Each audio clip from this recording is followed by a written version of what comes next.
Well, hello, ladies and gentlemen. Welcome to round 2 of the AROC Racing Leagues Giulia GT4 Championship for 2026. A return to our Giro D'Italia format this evening. Back once again at Aviano. Great to be back here. Fabulous racing venue. Really enjoyed our time out last week in the GTV and 4C running. Fantastic. Some fantastic action there. Just over 15 minutes to go in qualifying, of course. So far, this qualifying session being led by Mr. Andrew Whitehead, who's doing a rather immense job at the top of the timing sheet. Only just by a thread, though, it must be said, because Nathan Mahoney, rookie this season, of course, tumbling in with a fantastic 1 minute 34.331, so only 1,000th of a second separating Nathan and Andrew Whitehead there.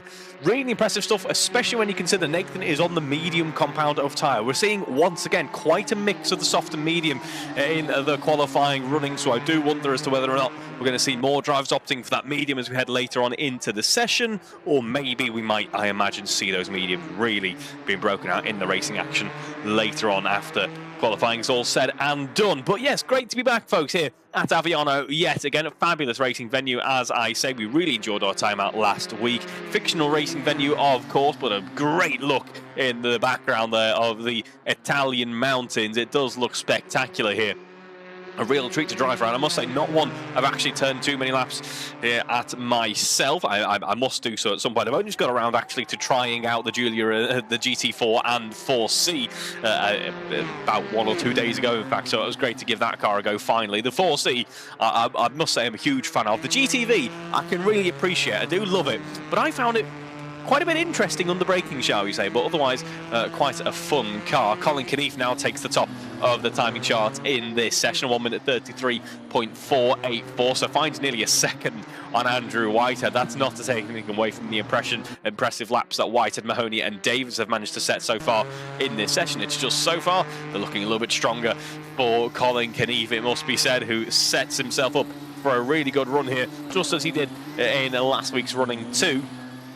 There we can see Colin just taking a bit of a break, allowing a few cars past before he goes and sets the fast stuff himself. I do apologise, folks, as every now and again the stream does look a little bit stuttery.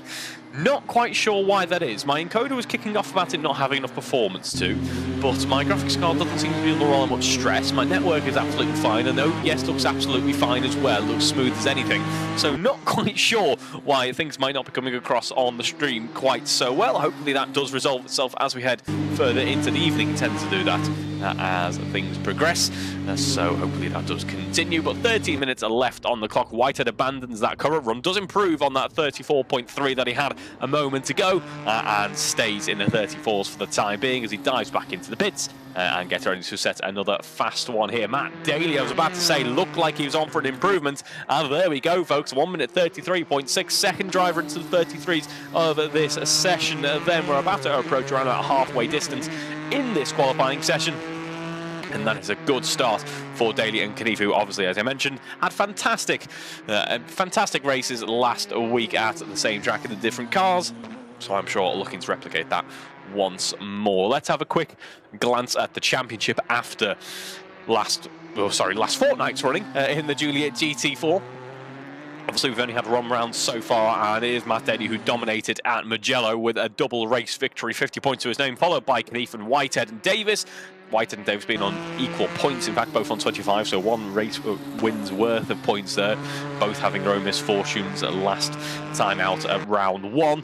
And we have Nathan Mahoney and Jack Hodson and Andy Craig complete your top 8, followed by Alan Matthews and John Cole, the top 10. In fact, Rosie Oliver jumps in the mix there as well. All three of the aforementioned drivers there, so that's Alan Matthews, John Cole and Rosie Oliver on 4 points. Guy Strawberry, your last point scorer in this championship standings so far. So far, 10 cars on the grid, but I imagine we might pick up 1 or 2 more as we head further into this session. Now, I was going to make a quick announcement here and now while I had you all, and I noticed the numbers picking back up. I've just watched as the stream numbers have actually lost to 2. Matt Daly with the drift points there. That's impressive. Going for the style points there to round out the lap. I certainly like that one. I'm not too sure it's the fastest way around, but he's done it anyway. Yes, did have a small announcement. People are dipping away from the stream, probably because they've realised that it's not just a shot of a Giulia GT4, and I will in fact be talking over it. Fair enough. But it is on those notes, and I do have to make the somewhat unfortunate announcement that this will in fact be my last time commentating over a broadcast for yourselves. It is very sad news indeed, but I think it's time to pass over the microphone to someone else. It has been a real treat over the years, and it has been quite a few years now, but unfortunately other commitments just mean that I can't really dedicate the time to it anymore. I am truly sorry now. I am really looking back on fond memories of AROC Racing Leagues giving me the start to my commentary career, in fact. But the time is right to think. I don't want to start missing rounds. I think it would only be fair to give some of the other talented people I'm sure that we do have to take part in some of the commentary actions. So hope you understand, folks, that this might be the last time that you see me on your screens. But if you've just read your screens, you know that I had to. I haven't made a joke so far yet today, and well, this was my chance, really. So, April Fools, everyone. Fortunately, I must say, I'm here to stay.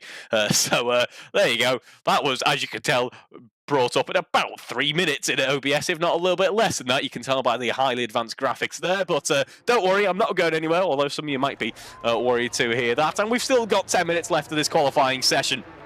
So let's see how things are shaping up. Well, Knief has just dipped back into the pits as the 33.2. Daly a few tenths down, a 1 minute 33.5. And then John Cole, the next driver to dip into the 1 minute 33s with that soft tyre run. Daly's done on mediums as well, so I do think it is very much a 50-50 case of what tyre compound do you prefer, really? It seems to be that the soft tyre has the bite at the start of the lap. That means that if it does tail off later on, as Cole has a bit of an iffy run there, it does mean that, in fact, you know what? The medium will play pretty decent benefits there for you on that slightly harder compound, which means that later on into the lap, it will hold up to the test. As I mentioned right at the start of commentary, I'd be very curious to see if that holds up throughout the racing as well. But 9 minutes left to go in this session. Let's see who else we can see who might have changed around in the middle of the order. Well, Knief, I can tell you, is on an absolute flyer at the moment. Heads towards the end of his lap in just a moment. Just one more corner to negotiate. At least that's what the timing system is telling me, and the timing system is wrong. So ignore me there, folks. That is telling me that he's just set 2 purples. He's about to set a new fastest lap, when I can tell you for certain that he's not actually currently on a fast lap. 8 minutes left to go then. And yeah, so far looking pretty settled that actually it is the medium tyre that is winning out in this one so far. So maybe something to note for some drivers that they might want to give it a quick go on the slightly harder compound to see if it will hold up to the task at the end of the qualifying laps. So far I've still got 10 cars on the grid. Mahoney is going to be the next car to navigate the final corner. Looking really strong, obviously, earlier on in the session. Is still on for a good race start. Let's not forget it's still 3rd row of the grid there for P5, and he's not too far back on Andrew Whitehead at all. Still at 34.3 is his best time overall. Whitehead opting for the medium this time around as well, and that found him at 34.2 as well. So all up in arms so far. Not up in arms, up in the air at the moment here at Aviano.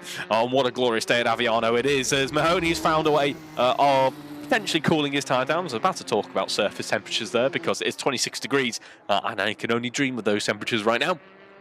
With the tarmac surface temp of 37, so about right, if not on the slightly warmer side. That might take a little bit out of the tyres if you push a little bit too hard, as Mahoney does push a little bit too hard and abandons that run. But ideal conditions aren't. I mean, look at the grip levels, optimum at 100% there, with just a brief gust of wind to assist you down the straight as well. We always run in pretty much ideal conditions. Maybe one day we'll do a Joker session for next year's April Fools, where we'll just all of a sudden race to torrential rainpour. I would certainly break the popcorn out for that one. I don't know about you watching at home, folks, but 7 minutes left on the clock. Knief still needs to charge.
5 minutes left on the clock as Matt Daly actually dips out the session. Let's see if that's for a brief moment or whether he's just going to get himself ready for race one. If he does, it's a 33.5, so not quite there with Knief's 33.2. Knief absolutely on another level so far in qualifying. Really impressive stuff from the white, orange and black liveried car there. That was actually his last attempt as well. He did find a nice bit of extra time on, so you got to stay on board with that one for that impressive run. Let's see who else we can see out on track. We're going to go on board with Alan Matthews at the moment, currently 7th in the session, improves through sector 1 and stays level through sector 2, but that's a 34.9 to complete that lap with, which is a nice bit of progression. Gets close to Andy Webb in the 34s there, as well as John Cole, currently in one of the only active drivers, in fact, the only other active driver other than Colin in the session with a 1 minute 33.9. I've only just noticed on this interior that is a great bit of detailing there. Like what would usually be the infotainment system in the road car is the rear view camera in the Giulia GT4. I've only just noticed that, or maybe I might have even mentioned it in round 1. Possibly did, I've completely forgotten, but what a lovely little detail, and the interior on this model is, I must say, pretty fantastic. It does look rather nice to drive there as John Cole decides to return to pit, maybe unhappy with how that stint went and deciding I need a fresh set of tyres to go for one last push. It is only 4 minutes left on the clock in this session, so it will be one last push here as we can see Colin Knief pushing on just ahead of Nathan Mahoney as well, who's had a great run so far. He's in the 34s now, although minute 34.3, so still hasn't improved on that earlier attempt. We go on board with Steve Knight this time around, who's currently in P9 in this session, so every competitor this evening looks like we're going to have 10 cars on grid. Will be fighting for points to kick off the championships with, so that is great to see. But then it looks like Miles Davis potentially had an issue, as has Alan Matthews. In fact, Alan Matthews pointing the wrong direction there and gets his car on the way as he drops it down through the cogs and gets ready for some more track action now, as you might have seen in the AROC UK Facebook groups, or maybe your register groups as well. Today was AROC's Castle Combe track day. Wasn't able to make it myself because a little bit too short notice with work. To be honest, funds and state of Mizo wouldn't allow it right now, but I am very much hoping to be there for the Donington running later on this year. I've had the chance to take my BMW around Donington around about 6 or 7 or 8 weeks ago now, and that was tremendous fun. It was on and off rain, but even with that, it was honestly so much fun. Donington's a fabulous circuit, and I look forward to getting the Mizo out there. Fingers crossed, but back to Castle Combe today. Plenty of chances to see some Giulias on the road and plenty of other alphas from all eras, which was great to see. So do make sure you go and look at some of those pictures if you haven't had the chance to, before we get into some virtual racing action this evening. Now, 2.5 minutes left on the clock. Knief still the reigning champion of qualifying here at Aviano, and I'm sure he's looking to take the trophy, take the title of reigning champion into next season, because it's been a little while since we've seen him take a championship here in the AROC Racing Leagues, and wouldn't that be nice to see him return to that if he can do so unchallenged. But I do think he's going to have plenty of challengers this season. 2 minutes left on the clock, as I say, before we head into our double race stint this evening. A reminder for those of you who might be new or might be watching along for the first time, big thank you for tuning in. Do drop in to the broadcast and let us, the broadcast chat, and let us know who you are supporting this evening. But if you're new, we run 2 races. One is determined, the starter grid is determined based on qualifying, and then we head into race 2, equal length, 25 minutes each. But the starter grid for race 2 is a reverse grid format set on the results from race 1. So if you finish P7 in race 1, you're going to start on pole for race 2, and then that pretty much echoes all the way down the order. So if you finish in P1 in race 1, you're going to be P7 on the starter grid for race 2. Hopefully I've explained that simply enough if you are new, but do shout at me if not. I'll endeavour to improve upon that. 60 seconds left on the clock then in this session. Knief still leads the charge. Matthews, we've stayed on board with for a little while, dips into the 34s, and actually what we are seeing now is a lot of cars in the 34s in this session. We have a slight majority for the medium tyre compared to the soft, so I imagine that will follow into the race as well.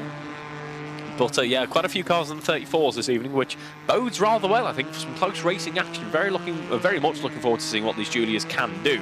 I have I'm sorry, it did completely escape me. I have had some running in these Giulias, actually really enjoyed it as well. Seems like a really stable, a really fun platform. Although I managed to... Those of you who remember the winter and summer series is where we'd take a brief break from broadcasting and it would be a bit more of a fun race format. Those of you who remember that will remember the Giulia GT running, or the Zagato GT4 running, where I somehow managed to completely wear out my tyres pretty much instantly, no matter what car I was in. It's a trait that I've always followed in my sim racing, and I did it testing this Giulia GT4 as well. I completely cooked the front tyres almost immediately at the Nürburgring GP track, which I need to get out that habit, given that I'll be there in my real-life road car in about 3 weeks in the BMW, so hopefully I don't replicate that, because that'll be rather expensive. But we have hit 0 seconds in this qualifying session now. John Cole, Matt Daly, Miles Davis, Steve Knight are the first 4 drivers to bring an end to their running. That is all that they can do in this qualifying session. Andrew Whitehead adds to that as well. No improvement there for Andrew. Nathan Mahoney will be the next driver to cross the line and heads around that final corner at 34.3 to beat. What will it be as he crosses the line? It remains at 34.3, his best time overall. We have to wait for Andy Webb to be the next driver to come across the line, and just a couple of corners to negotiate. Bit of a run up towards the hairpin, but it all goes wrong for Andy Webb in the penultimate corner. He's going to abandon this run. No improvements to be found for Andy there. Can there be an improvement for Colin Knief? He doesn't need to do it by the looks of things. He's looking very sharp at the front end indeed. 33.2, and he abandons the run. Doesn't need to do anything else in this session. Webb already cannot improve. And then Rosie Oliver, let's see what she can do as she navigates the final corner in just a moment. Apexes that nicely. It's actually quite a long sweeping corner, this when you don't ride up on that curve, it'll just spit the car out, no time to be gained. Heads on to the start finish straight, and Rosie Oliver remains in P8 to a 35.0. That's everyone completing qualifying then. Colin Knief takes pole. It's going to be a Colin and Matt Daly from row, which is, as we know, a familiar but enjoyable fight. Then it's going to be John Cole, Andrew Weissay completing row 2, followed by Nathan Mahoney, the rookie, and Miles Davis on row 3. Your next drivers then are going to be Andy Webb, Alan Matthews, Rosie Oliver, and Steve Knight completing the 10 cars that'll be on the starting grid after qualifying here at Aviano. We'll join you in a few minutes then after a short break as we get ready for race 1.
Well, here we are, ladies and gentlemen, on the grid and ready for race one here at Aviano. Should be a fantastic run in to that sweeping left-hander here. Pretty high speed and flowing. Obviously, that made for some interesting differences between the GTV and the 4C last week. This time, level playing field in terms of the car. It all comes down to the driver. Let's see what they can do. Knief and Daly on the front row, followed by Cole and Whitney. Actually, the rows are actually quite staggered here, so that'll be interesting to see if that makes a difference. Followed by Mahoney and Davis. Then we have Andy Webb, Alan Matthews, Rosie Oliver, and Steve Knight. Your 10 cars completing in the order this evening. Not long to go now until we are green and ready to go racing. Already we can see the timer getting very low indeed. The revs beginning to rise. It's shown up on the screen. We're about primed and ready to go. We do in fact have 6 red lights on the gantry. And we are away for race one here this evening, folks. It's a good start there for Colin Knief and for Matt Daly as well. This becomes a drag race down to that first corner, but so far it's looking good for Colin Knief, who is going to have the inside line for turn one. He does take out into the lead as well. Andrew Whitehead on the defence here against Miles Davis. It looks like as Knief had issues. Knief's had big issues. We can't quite get on board with him, but he's tumbled round. He's around and pointing in the wrong direction. What a shame for our pole position. The driver here who's got pretty cooked rear tyres now as well. You can see him struggling to get started there. This is great news of you, John Cole, though, as he now takes charge and leads this race. I think that might have been a collision between Knief and Daly potentially, because Matt Daly tumbles down the order too.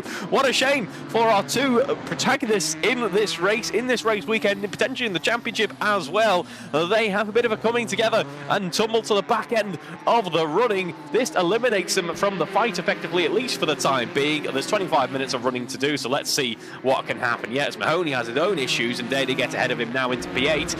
Andy Webb meanwhile overtaken by Alan Matthews, their first real overtake of the evening by the looks of things, and now Matthews sets his sights on Rosie Oliver, who's had a great start here, capitalised on the errors and misfortunes of others and is up into 4th from around about 8th on the grid. So that's a fantastic race start for Rosie there, as we can get a great shot of the race leading action here.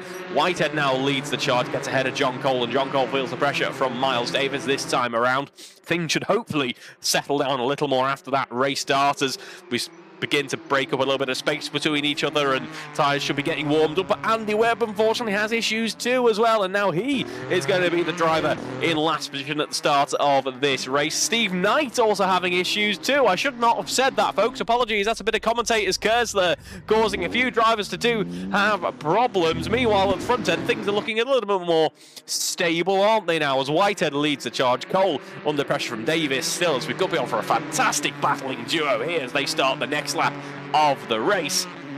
Already, I think these two could be a thorn in each other's side, shall we say, as it is properly elbows out stuff. We head round that long sweeping left-hander at the start of the lap, which gradually decreases in radius. It's very Tilke-esque almost. The only difference is this seems to be quite raceable, enjoyable for the drivers.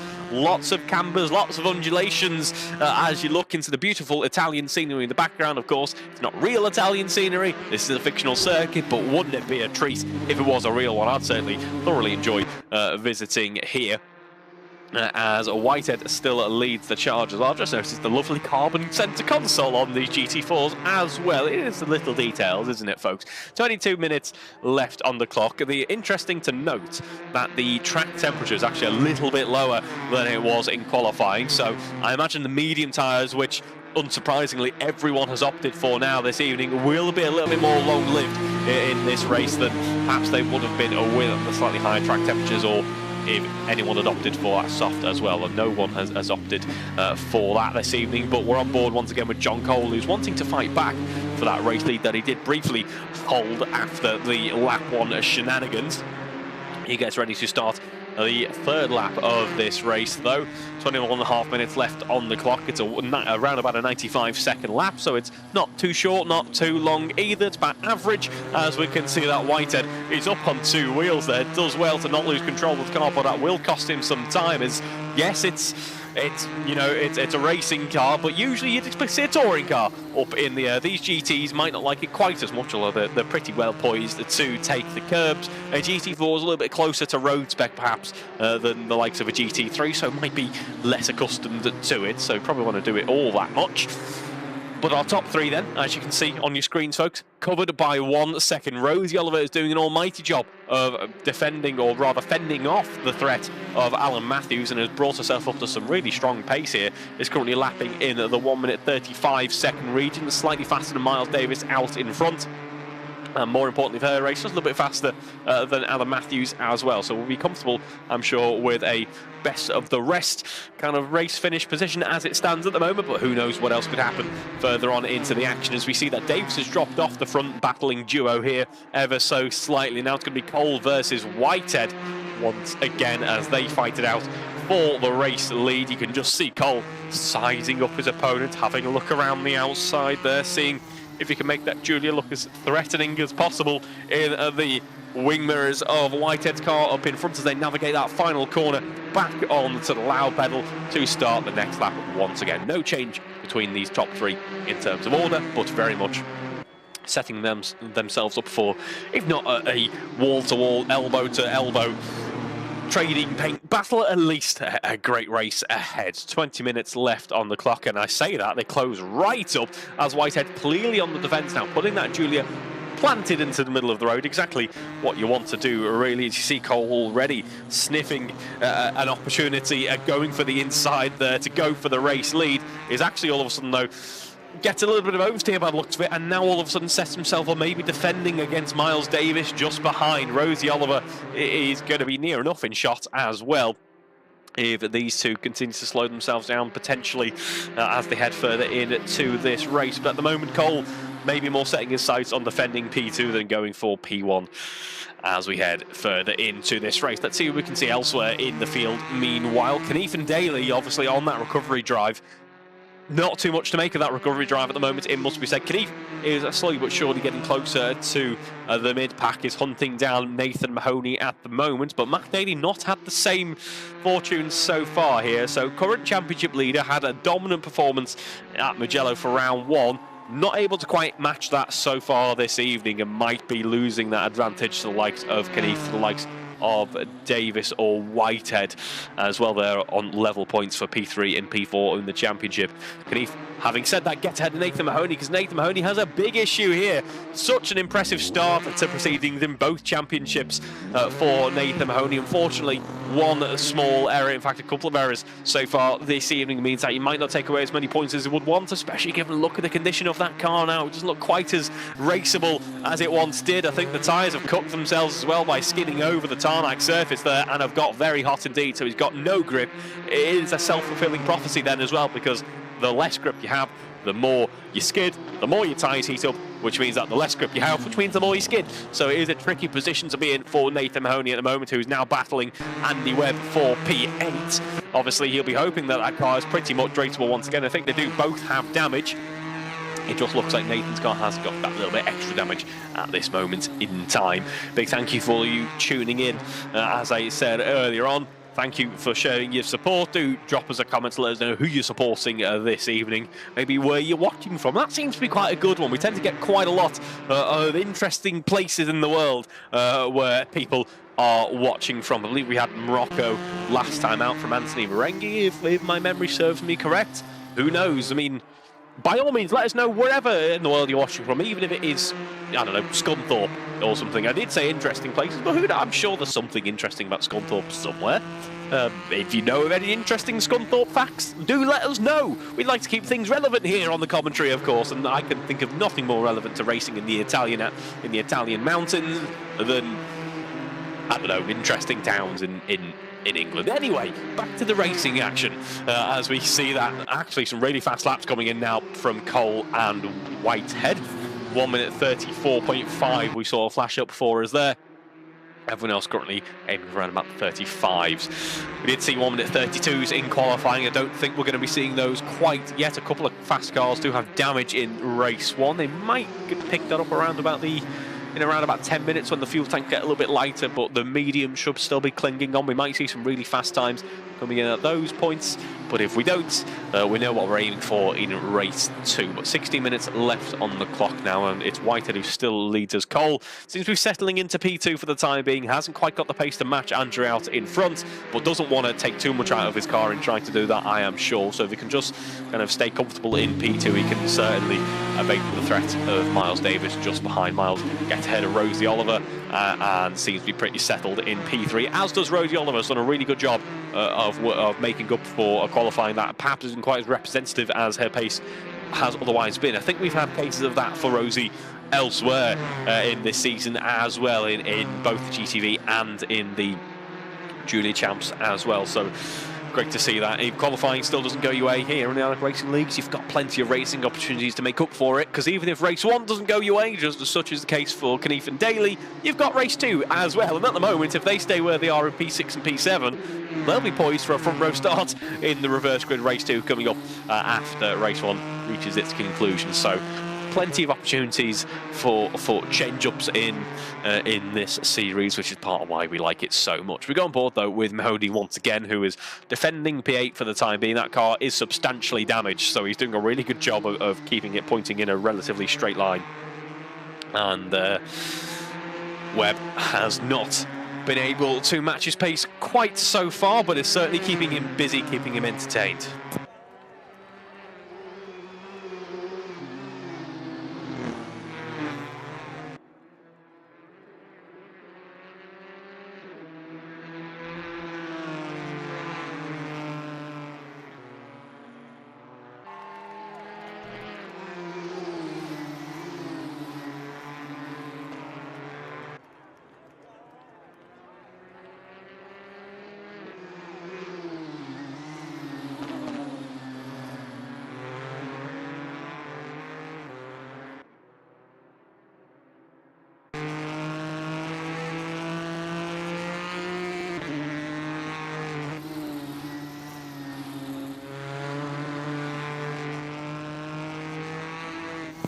.14 minutes left on the clock then at the front end of the order. Whitehead still controls things as Cole is now all of a sudden back on the attack here. Miles Davis not quite able to continue on that fight. I don't think he's picked up any damage. I don't think there's been any incidents, but Cole is getting close to the limit, I think, in his Giulia. That might be why we're seeing this gap beginning to build up now, because we saw him just briefly visiting the grass. Stands at about a second this margin now, but do watch it, folks. I do think it could shrink down. Speaking of gaps that are shrinking down, the gap between Alan Matthews and Colin Knief.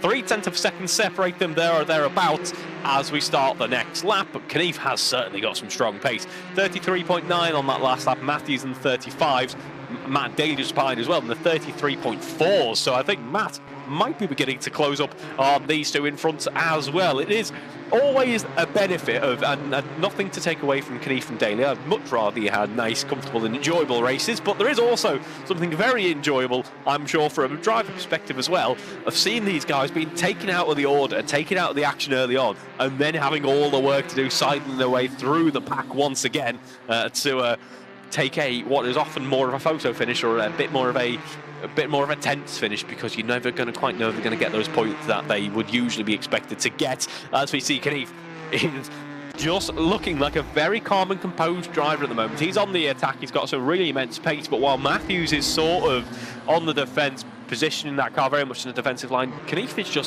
just navigating with some fast laps here. He's not going out of position at any point really. He's just putting that car exactly where he needs to on the racing line, and he's keeping up well with Matthews. I think he's allowing Matthews to do the overtaking work for him effectively. What I mean by that is he's waiting for Matthews to kind of slip up under pressure, and Knief will benefit from that if he does so. But Matthews has plenty of experience as well, so we'll have to see if that is the case. We have crossed the halfway marker for this race.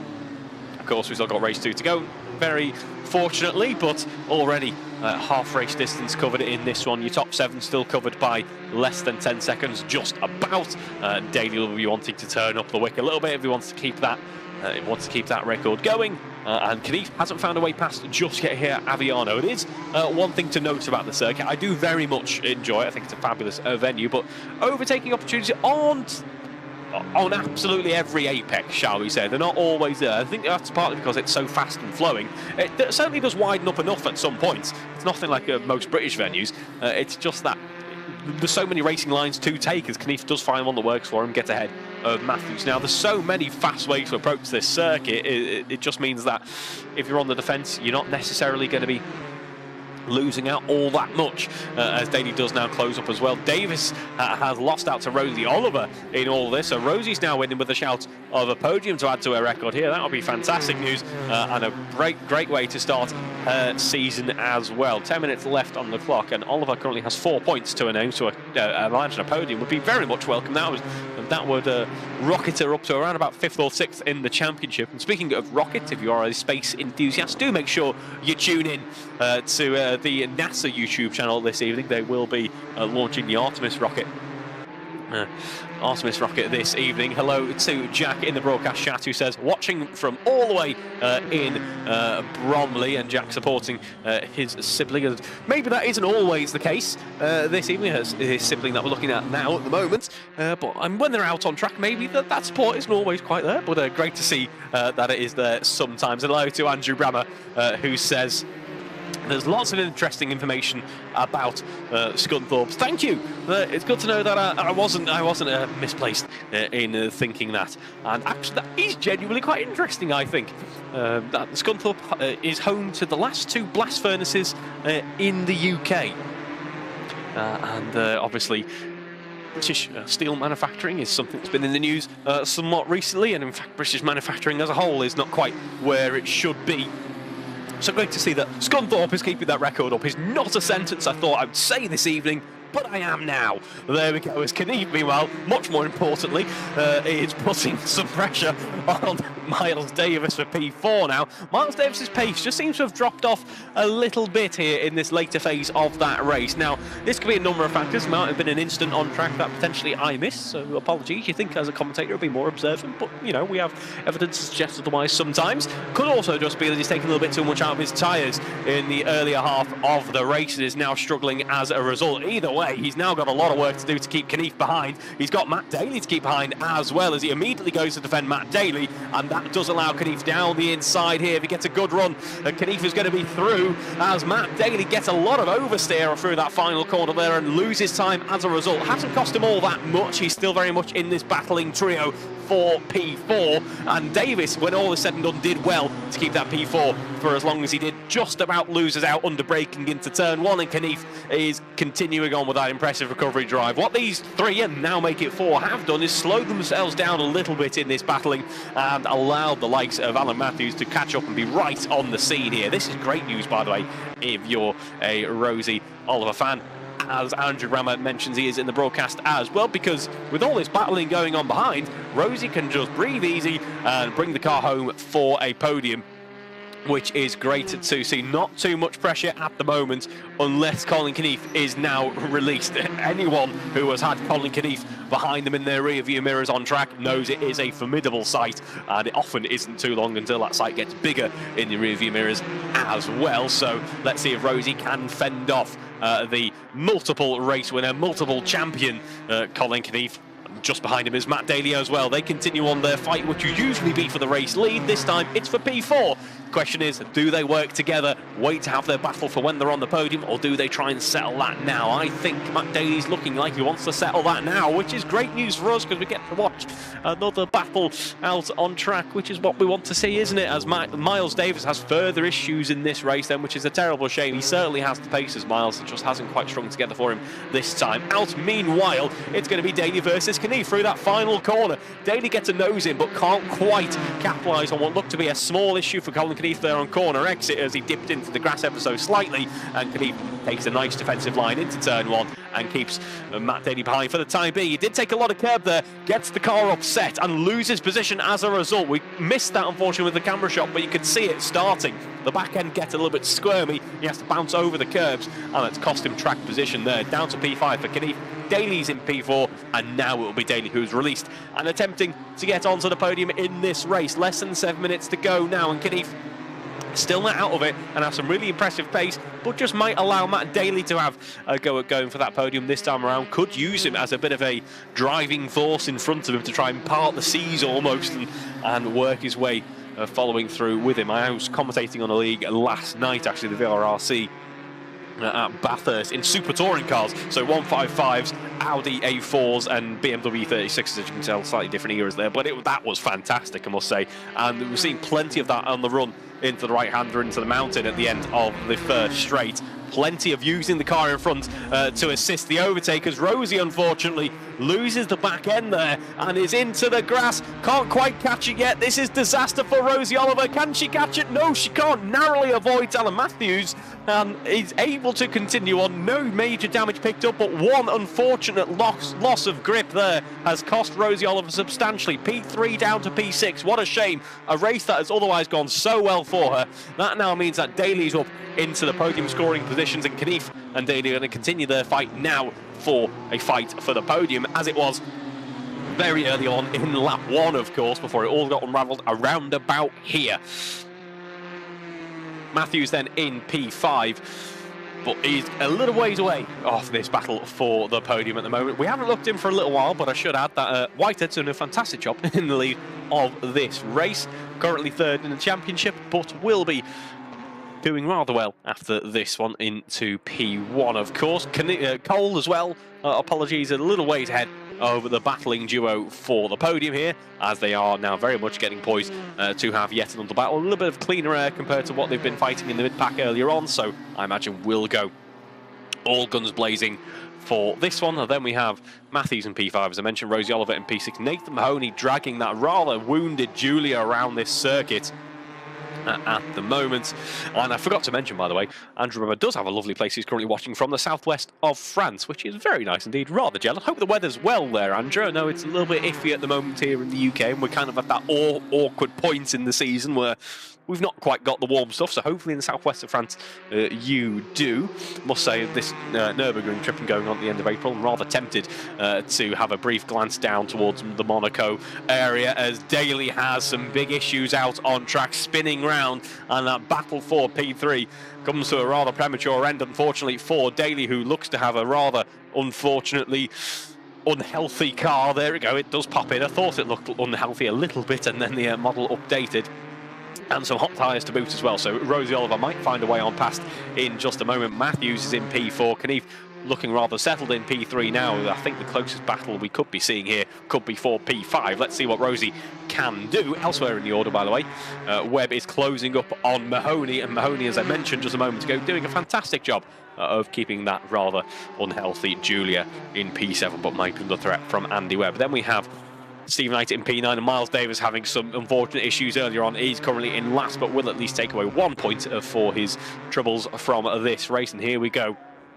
There is Oliver with a much healthier car, just able to quite easily breeze on by. I think Daly is accepting his fate in this race somewhat with 3 minutes to go, and is settling into at least taking away some points and setting himself up for a much more happy start for the reverse grid action, of course, coming up in around about 5 or 6 minutes time. So Oliver back into P5, Matthews in P4, Knief in the grass and nearly in the gravel, but also in P3, and then we have a nice run for Whitehead and Cole. I think Knief is on a bit of a joke lap at the moment, or those medium tyres have really given up the ghost now. We're seeing a few drivers having the issue every now and again, and that is Knief now down into P4, out of contention for a podium here. So this race has really started to show quite a few issues. I am surprised by that Aviano's track, which some of them will now have some experience with. It does have some nice cambers, elevations and undulations, which could be upsetting the cars a little bit. But the Giulia, from when I drove it, and speaking of Andrew Brammer, I did actually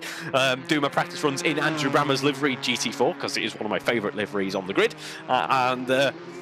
I thought it was very benign. I thought it was a lovely car to drive, a little bit of understeer, creeping every now and again, and also that good old rear-wheel drive action if you're a little bit silly with the right foot. But I think the tyres certainly dropping off. I mean, I managed to cook them in about 3 laps of the Nürburgring GP track, so I imagine these people who actually know how to drive the car properly, unlike myself, will put some decent energy through the tyres even quicker than myself. but it must be said, the only drivers who look to be pretty much clear of any instance in this race, Cole and Whitehead, and they're rewarded for it.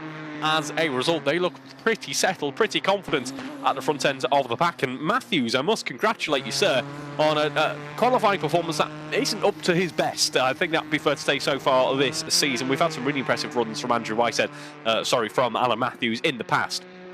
Unfortunately, qualifying hasn't quite been there for him so far this season. In fact, the results haven't maybe shaped up the way that he would have wanted to have been.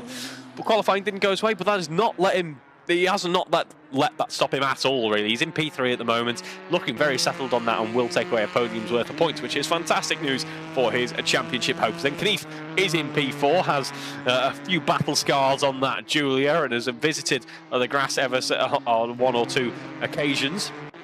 And then Rosie Oliver, with that unfortunate loss of rear end grip, was able to collect the car in the end. Hasn't actually damaged the car by the looks of things, so will just be a case of trying to cruise the car on home ahead of Matt Daly. I don't think Matt Daly can get too much more pace out of the state of his car at the moment, but you never know. Matt Daly's very, very accomplished driver, so might be able to do something there. As Mahoney and Webb are now enjoying their battle through that final corner. 30 seconds left on the clock now, so not long to go in this race at all. It's a drag race into that first corner, though.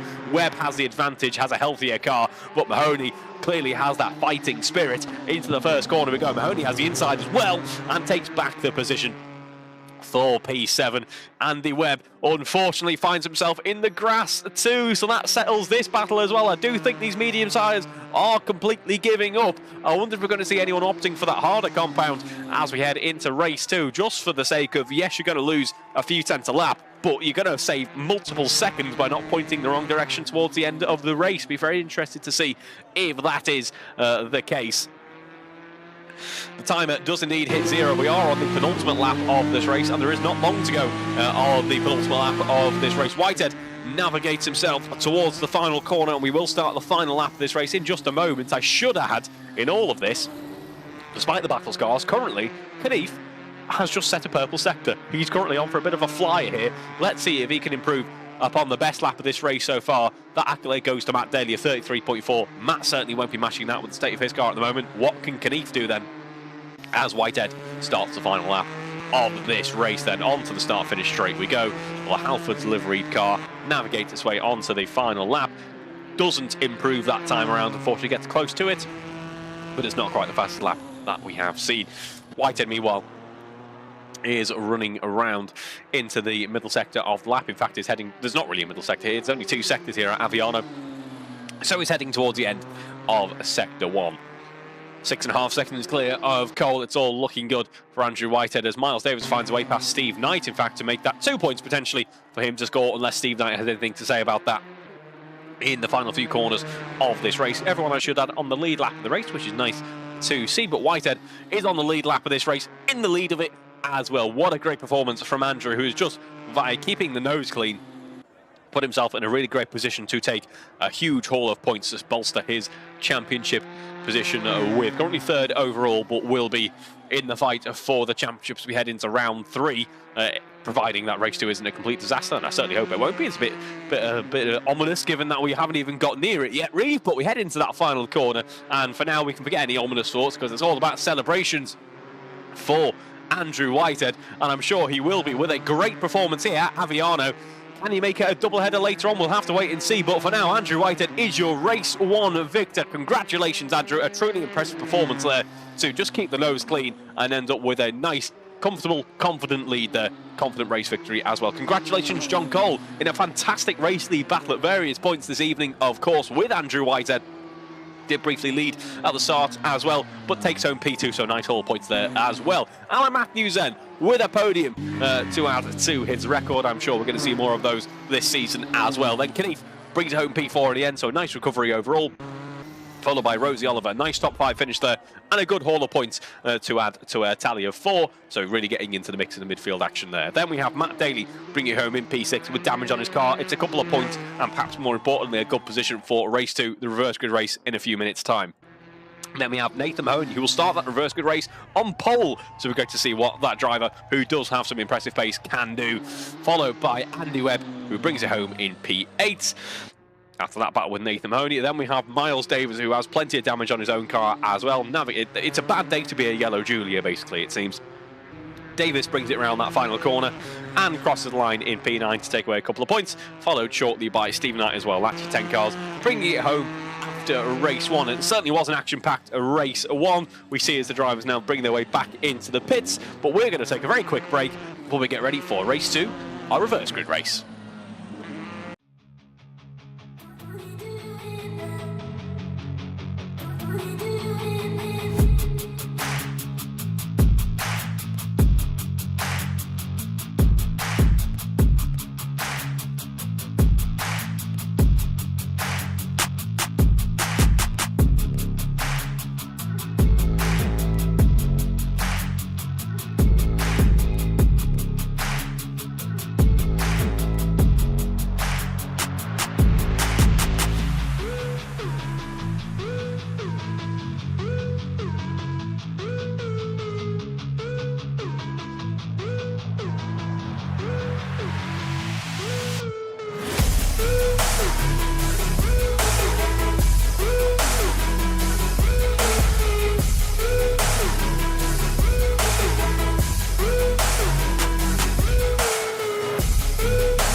Well, here we are, ladies and gentlemen, looking at a 75. That's not what I wanted.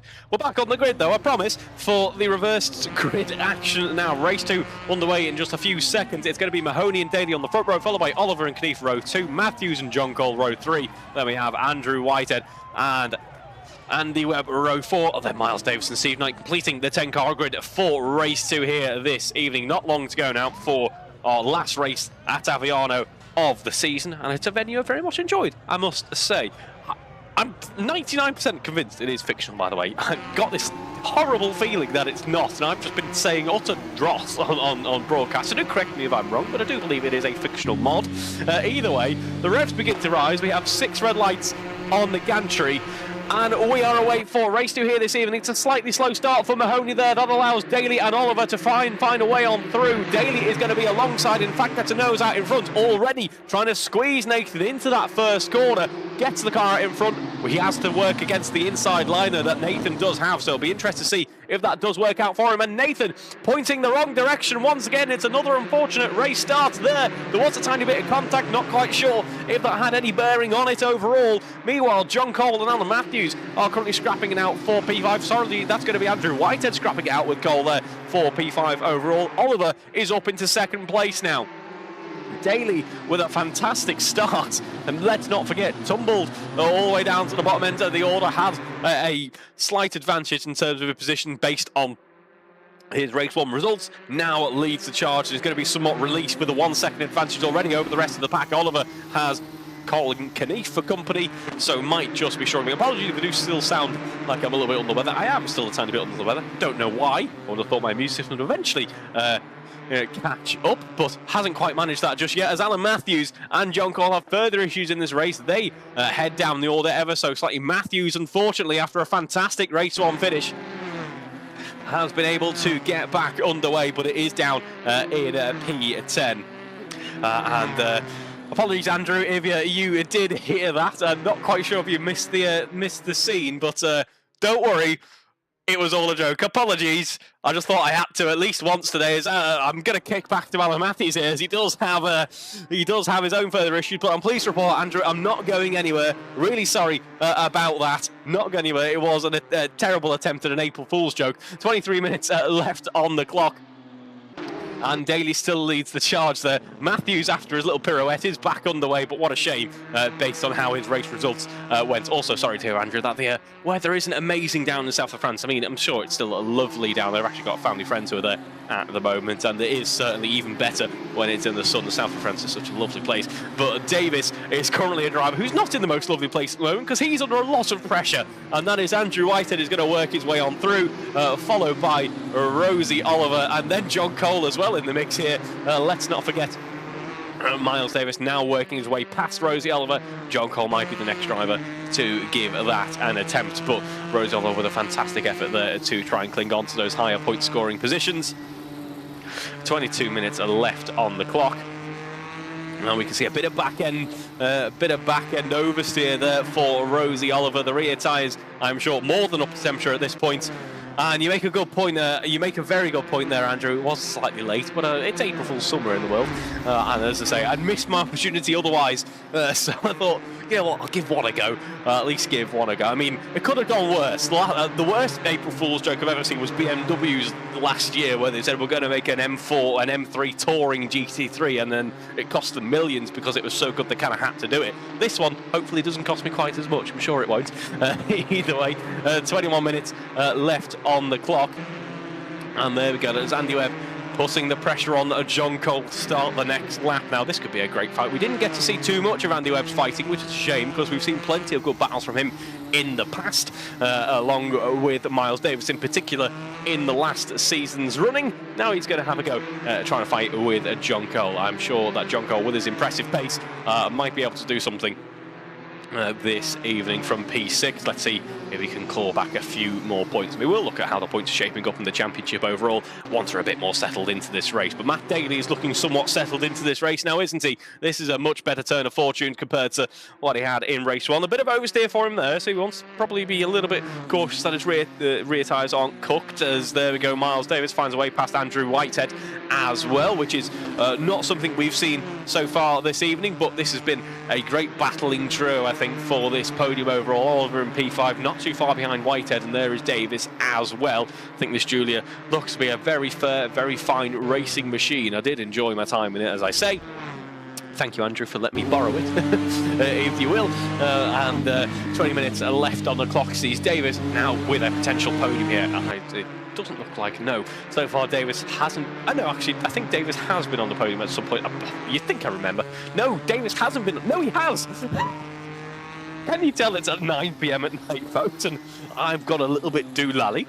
Miles Davis has had a podium this season in race 1 of round 1 at Mugello. He got a P3. He'll be hoping to get a second then here at Aviano. That took me long enough. Took me near half a lap to say a very simple statement. Managed to only completely confuse it during that lap. But there we go. Got there in the end. 20 minutes left on the clock, as I say. And Davis is looking pretty settled at the moment. It might be because these 3 cars are, in fact, in all respects, looking pretty settled. As there is John Cole, around about 7 tenths behind as well. So nice, consistent running in the mid-pack for these drivers. Miles Davis is leading this. Not quite a quintet, definitely a quartet though, for these 4 cars here that Miles Davis is leading. A little bit of pressure potentially brewing from Andrew Whitehead. And that is fair enough, Andrew. I take it by that you might have only just got to the south of France there. And I'm sure it is I mean, any driving out in the EU is lovely at the moment, isn't it? When you compare it to British roads. And, well, I just say it's much nicer when you get out into European tarmac. I can't wait to do it. I've referenced it. I think every race meet so far this Wednesday, so far this season rather, every Wednesday I think I've referenced it.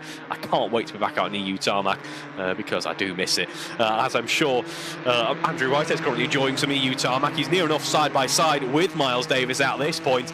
Davis on the defence though, just is rather stoic in that defence. Isn't darting across the circuit, is just keeping the pace quite nice, staying on his racing line and making it so that Giulia behind can't quite squeeze away past just yet, but has a great run. Does Whitehead out of that final corner, is going to go near enough side by side. It will be for the outside of the corner though. That translates to the inside for the second phase of the corner as you turn right immediately after the left, so that might give you an advantage if possible. Don't think it does though, and I think Whitehead is finally through, as there is Rosie Oliver bounding over the curb. She looked really racy and looked like she was about to get past Miles Davis, but bounds over that curb, loses a bit of grip and loses time as a result, which is a shame. She was on the pressure from John Cole for a lot of that lap, and we saw John Cole using the headlights to make his presence known, and does eventually leapfrog ahead. But there is Rosie Oliver, looks really eager through some of these corners, it must be said. The front end of that Giulia seems to be doing her plenty of favours and allowing her to keep right up into the mix in terms of this action. It's going to be side by side with John Cole now,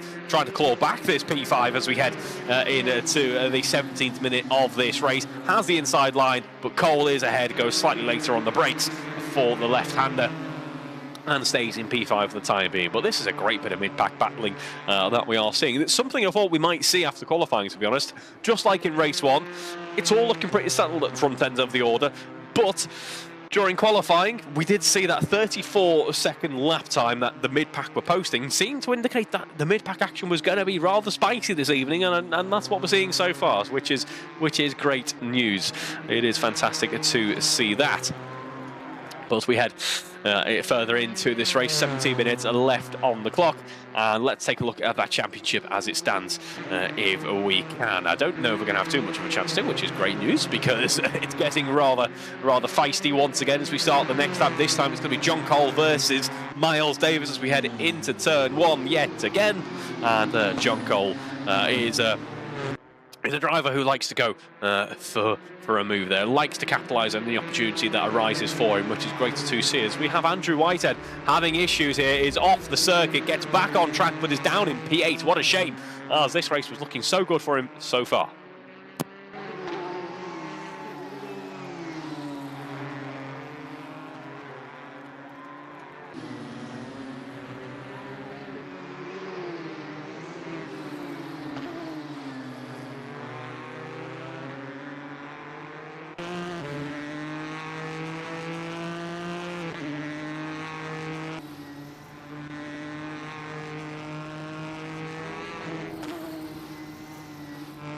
Back to the mid-pack action, though we focus on this battle for P3. Miles Davis on the defence, as he has been for at least a lap now. It's great to see. Something I mentioned last week, actually, the GTVs and 4Cs. I think I've called it Giulia and GTVs a few times this season so far, by the way, so apologies if that is the case.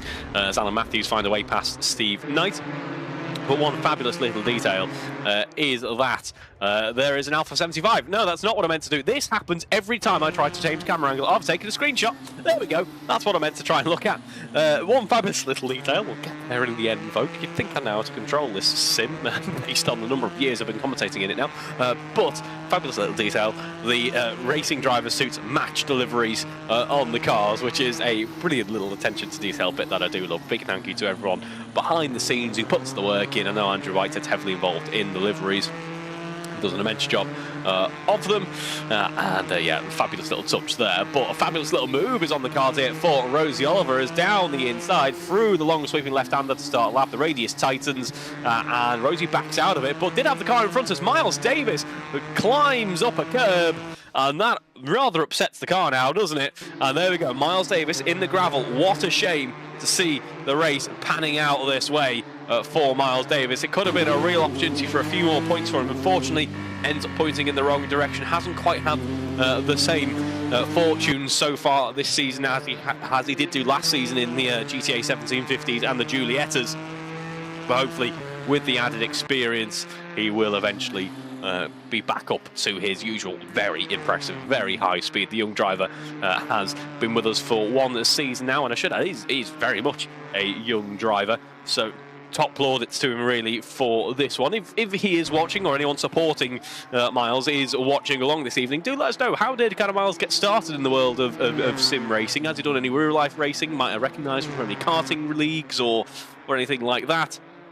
And yeah, what type of sim racing stuff has he done in the past? Because I'd be curious to know if maybe might have encountered the name here or there, because young drivers I know these days are getting their fingers in many pies in terms of trying to get their racing careers underway, which is actually what you need to do, isn't it? And I do think there are so many opportunities for young drivers these days that it is a great thing to be involved in, particularly the sim racing stuff, because there are so many leagues for drivers to get their name out there. I can think of a few young driver names, like Thomas Potter, Catherine Potter. Liva Krasnowska obviously has a sibling who is doing rather well in the world of Formula cars at the moment. So plenty of opportunities do arise from the world of virtual sim racing, especially for younger drivers. So maybe if you know one who might be looking to get involved, by all means point them in the direction of our league, because we'd be more than happy to have anyone involved. That goes for anyone who might be watching who's fancying even just giving it a go. Why not try and turn a few laps? But someone who's turning a few laps with great pace at the moment is Nathan Mahoney, who's on a bit of a recovery drive here, trying to find a way past Andrew Whitehead if possible. Andrew had the issues earlier on, of course, and now tumbles down into P6, but is slowly but surely recovering himself, as is John Cole. So John Cole not winning out in that mid-pack action in the end. I need to very quickly change my OBS stream, it must be said, because after flashing this screen up again, what's happened is it's very much not left my my secondary studio broadcast page, which means that it's just flashing this awful pink Comic Sans at me, and it's getting a bit distracting. There we go, fix that now. 12 minutes left in the clock, on the clock in this one, sorry, which means we're around about half race distance. And in the half race distance, Matt Daly has certainly impressed. Matt Daly and Colin Knief here in race 2, very much using race 2 for one of the reasons why we do have these vertical races, and that is to allow drivers who have had unfortunate goes in race 1, unfortunate runs in race 1, another chance at going for a podium. That is what these two are doing an almighty job of this time around, as I think a few drivers have been involved in a bit of a collision. Nathan Mahoney has tumbled around and drops down the order. Alan Matthews has his own incident at the same corner. I think the tyres have been dropping off again, folks, as they are back underway, but Matthews tumbles down to P9. Mahoney's back in 8th. What a shame. Both these drivers, in fact, have immense pace. We have seen that from them this weekend. Unfortunately, hasn't quite worked out for them in the racing action, but I'm sure there's going to be plenty more opportunities throughout the rest of the season for them to make up for it. Next time out in a fortnight, and obviously the week of the GTVs, 4Cs will be at Ennepecusa, which is a very high-speed circuit. It's effectively just a big oval with a little bit of complication added on in the middle as well. Followed by Imola, followed by Monza, followed by Alrin Park, and Vallelunga and Mugello. Those are the opportunities that the drivers will have to make amends and add a few more podiums to their records if they can. But it's all looking somewhat settled. It always happens around about this point, particularly in the reverse grid race. There must be some type of maths behind it, I'm sure, as to why consistently, about 10 minutes left in the reverse grid, everyone seems to just be separated by around about 2 or 3 seconds, and they're just cruising home before things do hot up again towards the end. So don't go anywhere, folks, because I promise it will go a bit door-to-door action as we head towards the end. So let's use this moment to take a look at how the championship is shaping up so far. At the moment, I was about to say Matt Daly leads the charge. He probably still does, but I was looking at the wrong timing system, folks. I was looking at this race. Well, Matt Daly does lead the charge. You'll be pleased to know if you're a Matt Daly fan. Going to dip away from it once again, though, because Whitehead versus Cole is back on. I've just seen a comment in the paddock chat from John Cole that says, nice reverse grid, and too right. It was a very good reverse grid. It always tends to be an interesting one. John Cole obviously enjoying the start of this race. Not quite sure if he's enjoying the how it's currently going. Still some decent points available to him, and he might be enjoying this battle nonetheless. I certainly would be if I was fast enough to keep up with Andrew Whitehead. Sorry, tumbling over my words quite a lot this evening. I've used the word tumbling a lot as well. It's clearly word of the day for Reeves. There always tends to be one. I'm stumbling over my words, that's what I was after. Stumbling over my words quite a lot this evening, so I do apologise for that, but I'm just on board with John Cole's car here. You can see the understeer does appear to be creeping in ever so slightly. It seems to be a lot of steering lock there, for not a lot of effort from the axle, as actually we're going to counter that understeer with a lot of oversteer there. So Cole did well to catch that one. Didn't he? I wouldn't be able to give it. These cars are downforce, so are always a little bit trickier to catch drifting than a regular road car. But he still did a very good job. So let's look at the championship as it shapes up at the moment. Well, at the moment, somehow I managed to, yet again, not be on the correct screen. So let me go on the correct screen. Here we are. It is going to be Matt Daly, who still leads us with 58 points to his name. That's 8 points clear of Andrew Whitehead. So as it stands, that gap will expand once more. Whitehead's currently in 5th on the road in the race, and 2nd on paper with 50 points to his name. That is just ahead of Colin Keneath, 48 points to his name. So it is looking rather close for the lead of the championship as we head in towards the end of round 2. Then we have Miles Davis, currently 7th on the road and 4th in the championship, just ahead of Andy Webb and John Cole. Webb's actually on for a great run in this race. And the results I think we would expect to see from Webb, given how impressive he has been so far in his AROC Racing Leagues career. Hasn't quite worked out for him so far this season in the championships, but if he can get a podium, I'm sure that will spur him on for some more great results in our running this year. Then we have Rosie Oliver running in P4 in this race. She is P9 in the standings. Sorry, I've just flipped the way that I'm doing that accidentally. But it's Andy Webb in P5 in the championship. Then we have John Cole in P6 in the championship, 22 points to his name. So once again, the mid-pack all looking pretty close there. And then we have Alan Matthews, currently P9 in this race, but P7 in the standings, 19 points to his name, matching Nathan Mahoney, who's currently in 8th in the race. So as it stands, Nathan will gain a slight advantage on Matthews in the championship. Then we have Rosie Oliver, who picks up some real points after race 1. It's 14 points on the board there, so he's in P9, just ahead of her sibling Jack Hodson. So Jack, spurring her on early on. Are we sure we're still doing that, Jack? I'm sure you are. But hopefully we'll see you back soon, Jack, and you can defend your honour for some further racing. And then we have Andy Craker, not here this evening, unfortunately. I believe he did say why in the paddock chat earlier on, as he's currently in America by the looks of things. So I hope he's having a fantastic time in America, if he is. Then we have... Who else do we have? We have Steve Knight in P12 in the standings there. He gets ahead of Guy Swarbrick on position and has 1 point to his name, and will, of course, double that after this evening's running. Will cement himself in P12. Then we have Guy Swarbrick on 1, followed by some Paul Millman, Anthony Marenghi, Rob Whitney and John Baker, who aren't scoring points this evening. Rob Whitney currently away at the aforementioned Castle Combe track day, so I hope you had a lovely day today. Rob, I did see a picture of your tyres. Obviously the 940 and the 955 Type Alphas, so that's the Giulietta and the Mito, do exercise their front axle quite heavily on track, that EDC with the EQ2 diff. I should have, not a proper mechanical diff, it's just torque vectoring, but they do exercise their front tyres quite heavily, especially with that 1.4 cast iron lump over front of them. So not too surprised that you've got some tyre wear to take home from Castle, but do hope you had a lovely time as Steve Knight getting a bit of a slide on by the looks of things there. So if he is, hopefully he's having a nice time, and we'll pick up that point as I mentioned. But 5 minutes left on the clock now, and once again we are seeing Rosie Oliver in the midst of battle in the racing this evening. It is going to be against Andrew Whitehead this time, as Andrew Whitehead hunting her down in the fight for P4. He's a few tenths back, but I'm sure he's going to make a go of it over the next couple of laps.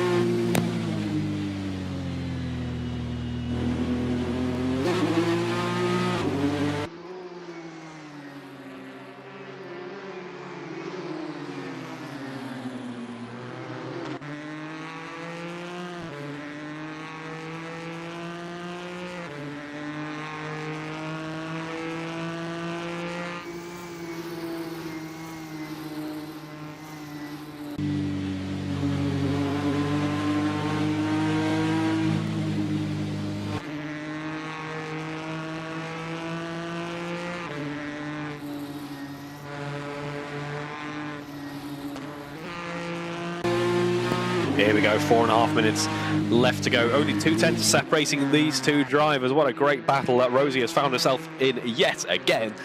She seems to be not had a moment to breathe in the racing action this evening. Andrew gets a great run out the left-hander, goes side by side. It's going to be a drag race in towards the end of the lap. Through the right-hander we go, and Whitehead gets a nose out front, but has to go the long way around the outside through the final corner, so has to jump back in behind once again. Does benefit from a slipstream. Rosie tries to break that, but does, in doing that, give him the inside line effectively to turn one, so it becomes a question of who's going to be later on the brakes. Rosie's later on the brakes, so defends her P1. Sorry, not for the P1. P1 in his battle though, so P4 overall, P1 in the battle. Some really important points on offer here. And continues on in P4. Miles Davis, meanwhile, finds a way past John Cole. John Cole, I think, might have had some issues there. Yes, he has. Looked a bit slow out that first corner. What a shame that John Cole's fortunes not quite shaping up the way that he would have wanted here in race 2.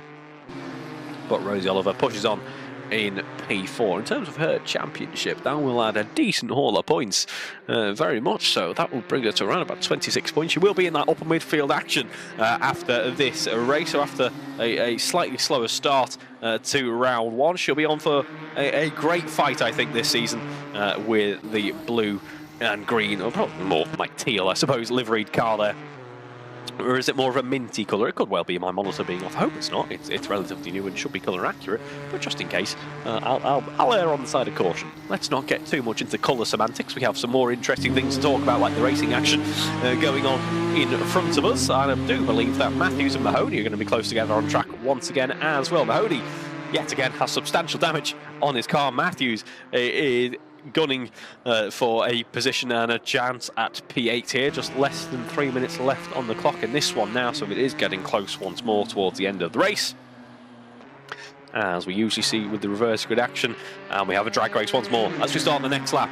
This time around, Whitehead's opting to stay in that slipstream for as long as possible down the start-finish straight and head through turn 1 in single file formation.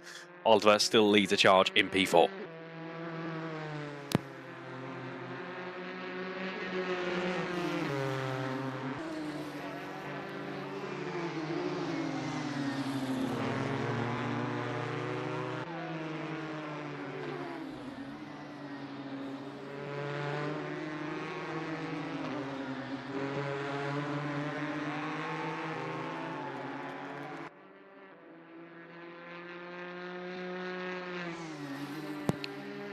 There we go, we see great defensive stuff from Rosie Oliver, not getting too upset by the looks of things from Andrew Whitehead, who's worming his way down the straight, trying to make that Giulia as imposing as possible, and trying to see if there'll be a Giulia-sized gap for him to navigate past Rosie Oliver with. But Rosie doing everything that she needs to do, just keeping the car, as we saw in race 1 from some other drivers, just keeps the car poised and on the racing line, doesn't just enjoying her own race and allowing the track to do some of the defensive work for her. She'll stay in P4 if she keeps that calm, level-headed approach to her racing. And then Andrew Whitehead won't be able to find a way past just yet unless you have anything special up his sleeve in the final 60 seconds on the clock. This will, of course, be until the penultimate lap of the race, so we have a lap and a bit, usually, of the race to go, unless the timing makes it so that we have pretty much 2 laps. But not long to go in this one at all. Once again, everyone on the lead lap of the action, although I think Steve Knight might not be too far away from being lapped. It's around about 10 seconds or so, so we'll be fine. We will finish this one with everyone on the lead lap, which is a great record. Goes to show everyone's having a really good time in these Giulias. I think everyone's having a really good time in the Giulias. I really enjoy the whole set of cars this season, to be honest, more so than I have arguably done for a little while. As much as I love the GTA 1750s, they look stunning out on track. The GTVs and the 4Cs just offer fantastic battling opportunities because they are very different in their nature, but they always have a similar lap time, which is really exciting stuff. It allows those who might be less experienced in the GTV to be right up there with the action of the 4C. And then this Giulia GT4 has said it's an approachable car, it's a recognisable car, and it has a decent amount of grunt as well. So I think it's a car that the drivers do enjoy. Hopefully they do. Hopefully I'm not speaking for them. But either way, we start the final lap of this race. Daly in charge. Knief not too far behind, but should be pretty settled at the front end. Whitehead, apologies we missed it, folks. Whitehead finds a way past Rosie Oliver. I think Rosie Oliver might have had a small incident there, but it didn't quite look like it. No, she's not too far behind at all, so I don't think that is the case. But it is Oliver down in P5 now. Whitehead up into P4. Hard-fought battle from both fronts there. In the end, Whitehead does win out as they start their final lap. Knief is closing up. That much I must say there. He's found a few tenths at the start of this one. We are around about half a lap away. Sorry, I'll try that again. Half a lap away from the end of this race. And Knief is closing up. He's found a few tenths, but it won't be enough, again, as it stands, to make any major difference unless anything unfortunate happens in the final moments of this race. Something unfortunate is happening for Matthews and Mahoney. They have it coming together and continue on the lap. Mahoney in 8th, Matthews in 9th. That won't affect their running too much. They stay in the same position by the looks of things, but what a shame that their racing hasn't quite gone their way by the looks of things. And Matthews actually has a really strong run towards the end of the straight there, so it gets up into 8th. Ahead of Mahoney. We go back on board though with Matt Daly, who is very much being hunted down by Colin Knief. Colin Knief finds another 3 tenths as we head into this final corner. It might not be completely settled. It is looking pretty good though either way. These two drivers did not have a race to remember in race 1. This could be a finish to remember though between the two of them. A bit of oversteer. That does not upset Matt Daly though. What won't upset him is race 2 victory. Knief brings it home in second, only half a second down. Another couple of laps we would have been on for a fantastic battle for the race victory there. These two, by the way, have brought it home nearly half a minute clear of anyone else. What a performance from these two, very much making amends for their showing in race 1. I think they've had a really strong and really impressive race here in the second time of asking this evening. Andy Webb then heads around that final corner onto the start finish straight we go and crosses the line to take P3, rounds out the podium with that P3. Andrew Whitehead then, after a battle with Rosie Oliver, brings it home P4. There we go, Rosie Oliver completes your top 5, another decent haul of points to add to the championship, to add a bit of excitement into that mid-pack action in the standings. Then Miles Davis brings it home in P6, followed by John Cole, who brings it home P7. Then we have a bit of a wait to Nathan Mahoney, who's very much under pressure here. We're going to stay on board with this one, folks, as they navigate their way to that final corner. Mahoney finds a way back past Alan Matthews. They near enough go side by side, go door to door, and it's going to be a run around the outside for Alan Matthews, who does have a straight line advantage and might just take it away. No, he can't. Nathan Mahoney brings it home in P8, just ahead of Alan Matthews. What a battle between these two. Again, another question of another lap or two. Would have been really exciting stuff there, but still was. Despite that, I think they enjoyed that battle with each other. I think they're giving each other a friendly, appreciative nudge there after that one, which is great to see. And then we have Steve Knight navigating that final corner to complete the running for the racing this evening in the top 10, so adds another point to his standings, of course. There we go then. That brings an end to the racing action this evening. I'm expecting some victory donuts from Matt Daly, and I am not disappointed at all from the car in yellow. It's become a bit of a cultural mainstay in the AROC Racing Leagues, hasn't it? Is anyone else partaking? I'm not too sure. So I'll leave that with Matt Daly then. Hope you've enjoyed watching as much as I've enjoyed commentating, folks. Thank you very much for tuning in. Thank you very much to all of our drivers for putting on an almighty show. Really enjoyed the racing this evening as ever. You'll catch us next week at Ennepegusa in the GTVs and 4Cs, and in a fortnight at the same venue in these cars as well. So a big thank you for tuning in this evening, folks, and a good night. And I'm not going anywhere. In case you saw at the start of the stream and then wondered what else is going on, I'm not going on. I'm not going anywhere. Don't worry. Good night.